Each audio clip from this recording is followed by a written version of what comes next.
रंजीत रागी जी, जहां भी हो रहा है क्या उसको जायज ठहराने की कोशिश कोई कर रहा है? जहां हो रहा है, जहां शिकायत मिल जाती है बाल आयोग को, उनकी टीम पहुंच जाती है, गिरफ्तारी भी होती है, सजा भी होती है, समझाइश भी दी जाती है, लेकिन कम से कम उसमें कोई धर्म की दीवार लेकर खड़ा तो नहीं होता कि नहीं हमारा तो ये अधिकार है और हम कर सकते हैं और आप इसमें हमारा कुछ नहीं कर पाएंगे। रागी साहब देखिए राम मोहन जी, कुछ चीजें तो ऐसी हैं जिसे हम कहते हैं साइंस, मेडिकल साइंस और बायोलॉजिकल फैक्टर, उस पर हमको ध्यान देना चाहिए। कौन धर्म क्या कह रहा है, कौन संप्रदाय क्या कह रहा है, मुझे लगता है कुछ ऐसी चीजें हैं जो धर्म और संप्रदायों के मतों से आगे जाना चाहिए जी। और ये जब मैं बात कह रहा हूं तो सारे धर्मों के लिए कह रहा हूं, किसी एक धर्म को मैं सिंगल आउट नहीं कर रहा हूं। दूसरी बात, कोई एक समय होगा जब किसी ने कहा होगा कि भाई 8 साल में कर दिया जाए, 6 साल में कर दिया जाए। उस समय हो सकता है उनके मस्तिष्क की क्या उपज रही होगी, क्या उन्होंने सोचा होगा, बट आज के दिन में ये चीजें बिल्कुल ही जायज नहीं। हमको पता है कि बाल विवाह के बाद जो है वो प्रेगनेंसी के बाद कितनी महिलाएं मौत के मुंह चढ़ जाया करती थी, बच्चे सहित बच्चों का भी की मृत्यु होती थी और महिलाएं भी जो हैं वो भी उनकी भी मृत्यु हो जाती थी। और मुझे लगता है कि ये अपने आप में बहुत गलत है कि धर्म के आधार पर ये आप अंतर करें कि इसी देश के अंदर हिंदू महिलाओं को तो आप 18 साल की एज को आप मैरिजेबल एज करते हैं और इसके लिए बाकायदा आपके पास कानून है लड़कियों को लेकर के, उसमें हिंदू और मुस्लिम दोनों का बीच में फर्क नहीं किया गया है। जो एक्ट है उसके अनुसार 18 साल और 21 साल की बात की गई है। अब रही बात कि क्या सिर्फ चूंकि एक समाज, मुस्लिम समाज कहता है कि भाई इस्लाम के अनुसार कानून में ये 15 साल तक भी उसको एक्सेप्ट कर लिया जाए, तो फिर एक चीज देखना चाहिए, क्या इस्लाम के अंदर क्या कोई एज तय किया गया है? क्या, जहां तक मेरी जानकारी है कोई एज तय नहीं किया गया है। उसमें सिर्फ यह है कि if the girl is able to shoulder the responsibility, और यदि वो अकाउंटेबल हो सकता है, यदि वो उनकी प्यूबर्टी जो है वो हो सकती है, तो उसमें आप उनको ले सकते हैं। अब आप देखिए बहुत सारे ऐसे देश हैं आज के दिन में जो यूनाइटेड नेशन के जो चाइल्ड राइट्स हैं उसके भी सिग्नेटरी हैं और उससे भी बंधे हुए हैं। यदि उसको भी हम दृष्टिगत रखें तब भी ये जायज नहीं बनता है। सऊदी अरबिया, जहां आप जिसे कहते हैं जिसे आप कहते हैं इस्लाम का जहां पर मक्का और मदीना है, वहां भी उन लोगों ने रिफॉर्म्स लाया। शोएब जमाई इस वक्त हमारे साथ जुड़े हैं। रिफॉर्म्स, आपके पास 10 सेकंड बात खत्म करता हूं। उन्होंने रिफॉर्म्स ला करके कहा कि 18 साल से कम उम्र की यदि लड़कियों को यदि शादी की नौबत आती है तो स्पेशल कोर्ट है वो परमिट करेगी, तभी ऐसा कर सकते हैं, otherwise that will be A punishable offence. यानी वहां भी डिस्करेज किया गया है।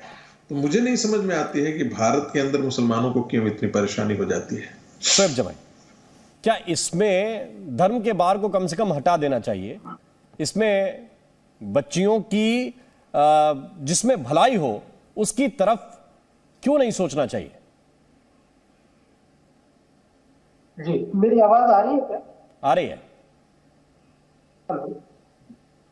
हाँ, देखिए इसमें कैटेगोरिकली मैं थोड़ा इस बात से इत्तेफाक रखता हूं कि एज ऑफ द प्यूबर्टी जो है साइंटिफिकली आप देखेंगे तो एज ऑफ द प्यूबर्टी जो है वो कंट्री वाइज या रीजन वाइज डिफर कर रहे हैं। जैसे इंग्लैंड में, यूके में लड़कियां जो है वो बहुत जल्दी प्यूबर्टी एज गेन कर लेती है, इसलिए इंग्लैंड में, कनाडा में और वेल्स में जो है मैरिजेबल एज 16 साल है लड़कियों की कानूनन। उसी तरह सऊदी अरब और दूसरे आप मिडिल ईस्टर्न कंट्रीज में देखेंगे वहां प्यूबर्टी जल्दी गेन कर लेते हैं, तो इसलिए वहां पे मैरिजेबल एज जो है थोड़ा कम, 15 साल 16 साल है। लेकिन जो ये सब कॉन्टिनेंट है, इंडियन सब कॉन्टिनेंट, बांग्लादेश, पाकिस्तान, इंडिया, यहाँ पे ये रीजनल या फिर डाइट पैटर्न की वजह से जो प्यूबर्टी अटेन करने में थोड़ा वक्त लगता है। इसलिए मैं इस बात को मानता हूं कि चूंकि शरीयत का एक्ट 1937 भी एक कॉडिफाइड लॉ है, तो उस कॉडिफाइड लॉ में हम थोड़ा सा एडजस्टमेंट करके उसमें कुछ बदलाव करके हम इस मैरिजेबल एक्ट को आगे बढ़ा सकते हैं, जो कि कानूनी तौर पर होगा। और साथ ही साथ इस बात को भी समझना चाहिए कि दुनिया भर में अलग अलग तरह का एक मैरिजेबल एक्ट है। जब हिंदू कम्युनिटी त्रिनाड एंड टोबैगो में जब होती है, तो वहां पे हिंदू कम्युनिटी ने कहा कि 14 साल की उम्र में हमारी लड़कियां शादी हो जाएगी, वहां कानून है उनका अलग से। उसी तरह इंडोनेशिया में जो हिंदू कम्युनिटी है, जो कि माइनॉरिटी में है, तो वहां पे उनकी मैरिजेबल एज लड़कियों की 15 साल है। ये बहुत डिबेटेबल है, लेकिन मेरा सेम पर्सपेक्टिव, मैं एज ए साइंटिफिक कम्युनिटी से बिलोंग करता हूं, इसलिए मैं मानता हूं। एक सवाल ये कि त्रिनाद और टोबैगो का आपने जिक्र किया, वहां पे दूसरी लड़कियों की शादी के लिए दूसरी उम्र, हिंदू लड़कियों की शादी के लिए दूसरी उम्र, क्या ये है? मैं तो ये कह रहा हूं कि जिस जगह आप रह रहे हैं, मान लीजिए आप हिंदुस्तान में रह रहे हैं, भारत में रह रहे हैं, तो भारत में एक जो साइंटिफिक एज तय हो गई, जिसके हिसाब से पंजाबी लोग शादी कर रहे हैं, हिंदू लोग शादी कर रहे हैं, क्रिश्चियन शादी कर रहे हैं, सब शादी कर रहे हैं, उससे अलग जाने का कोई मतलब है, कोई सेंस है? या इससे कुछ ग्रेटनेस की भावना आ जाएगी, कुछ हो जाएगा, कुछ ऐसा है क्या? मैं दो सवाल आपने पूछे।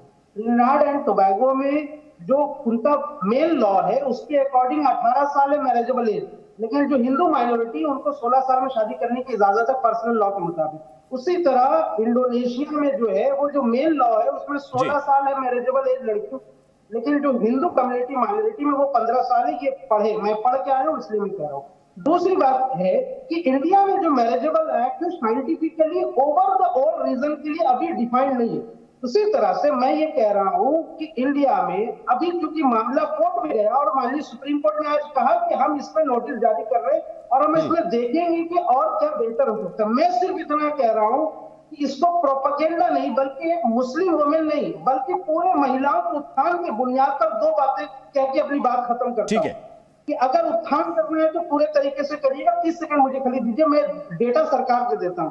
नेशनल फैमिली हेल्थ सर्वे का ये डेटा है। सुबुई खान आपको रिस्पॉन्ड कर रहे हैं, शोएब जमाई, फिर दूसरे हिस्से में आ जाएंगे, दूसरी तर्क पे, लेकिन जो उत्थान की बात हो सुबुई खान, वो पूरी तरह से हो।